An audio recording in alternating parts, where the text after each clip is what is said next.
The birth of Jesus is the promise of hope and salvation, but like Simeon said, it comes with that sword. Joy is mixed with sorrow. That there's no glory without the suffering. Christ must be crucified in order to bring our salvation. The baby in the manger must be born that way in order, as Mary would learn throughout her years, she would discover that, she truly is having her heart pierced by that sword. And do you remember there's a wonderful verse in Luke, probably when he was bringing his account of the story together, when he's doing his investigation in order to bring a credible account of the birth of Christ. And he says, well, I'll interview people. And he interviews Mary. And Luke's gospel records that Mary pondered all of these things, the coming of the angel to say, you will have a baby, the shepherds on the hillside that told us that the angels had appeared and they ran to the baby and they worshipped Jesus when they saw that he was the Messiah. The wise men, the Magi from the east, the pagan Gentiles who brought their strange gifts of gold, frankincense and myrrh. And she's pondering these things, she's storing them up in her heart.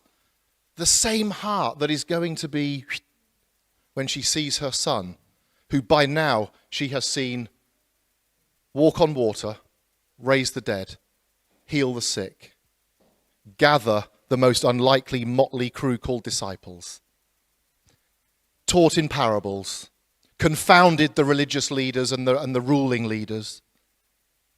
She saw him do all of this, and she pondered them in her heart. She stored it up. And the idea of pondering is something like questioning the meaning and significance. What does this mean? Who is Jesus? And that's what we're faced with today, aren't we, church? For our witness and our sharing of our faith with our friends and family. Who is Jesus really? Share that. Let the things that have been pondered in your heart, let the things that have been stirred up in your heart just overflow in worship and praise and witness and truthfulness. And just see what God will do. What will he do?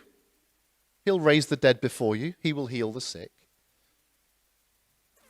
He will lift up the lowly. He will forgive the sinner. He will go after the lost sheep. He will touch the leper. He will walk on water. He will turn water into wine. He will do all of these things for us if we will see. Let our hearts be full of pondering what he will do. He's good, isn't he? Isn't he good? Amen.